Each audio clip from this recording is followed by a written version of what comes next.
Hello everyone, গরিব ঘরের রাজপুত্র পর্ব ৪২ পর্বটি এমন কিছু চমক নিয়ে এসেছে যা আপনাকে নাটকে বসিয়ে রাখার মতো এবং নাটকের ভিতরে কিছু চমক দেখে আপনাদের থম খেয়ে যাওয়ার মতো তারা দৃশ্যগুলো দেখাবে।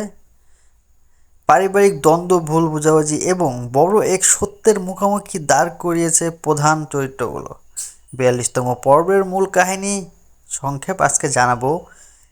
পর্ব নাম্বার ১ মানে প্রথম, মেঘলার ভুল ও অনিকের চরম বিপর্যয়।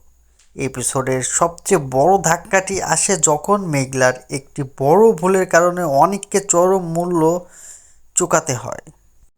অনিকের জীবনে নেমে আসে বিপর্যয় এবং পরিস্থিতি এমন পর্যায়ে পৌঁছায় যে সে আক্ষরিক অর্থের রাস্তায় বসার মতোই অবস্থায় চলে যায়।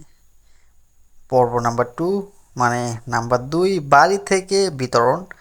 সবচেয়ে শকিং ঘটনাটি ঘটে সবার উপস্থিতিতে, যেখানে মেঘলা কোনো এক চরম ক্ষোভ বা ভুল বোঝাবুঝির বশে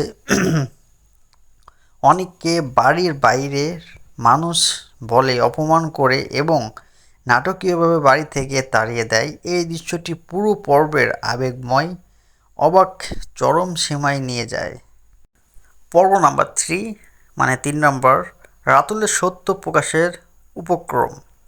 অনিককে তাড়িয়ে দিলেও গল্পে রাতুলের নেতিবাচক ভূমিকা এবং তার গোপন সত্যগুলো মেঘলার সামনে আসার পরিস্থিতি তৈরি হয়। রাতুল যে মেঘলা ও অনিকের জীবন নিয়ে চাল চালছিল, সেই জট এবার খুলতে শুরু করেছে।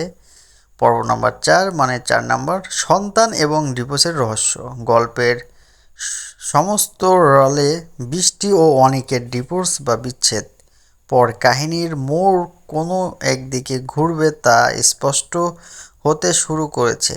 একই সাথে অনিকের আসল সন্তানটি আসলে এখনও বেঁচে আছে কিনা এই রহস্যটি দর্শকদের মাঝে নতুন করে কৌতূহল তৈরি করেছে। বন্ধুরা, গরিব ঘরের রাজপুত্র সিরিজের ৪৩তম পর্বতে কী হতে চলেছে শেষ সমাপনী বা লাস্ট এপিসোড। যেহেতু এটি নাটকের ফাইনাল পর্ব, তাই দর্শকেরা আশা করছে যে ৪২তম পর্বের সমস্ত জটিলতা ও রহস্যের একটি নাটকীয় এবং আবেগঘন সমাধান এই পর্বে দেখানো হবে। নাটকের প্রেক্ষাপট ও ধারাবাহিক কাহিনী অনুযায়ী ৪৩ পর্বে সম্ভবত যে বিষয়গুলো ঘটতে পারে আজকে তা জানাবো। নাম্বার ১, মেঘলা ও অনিকের হারানো সন্তান ফিরে পাওয়া। গল্পের সবচেয়ে বড় রহস্য ছিল অনিক এবং মেঘলার আসল সন্তানকে নিয়ে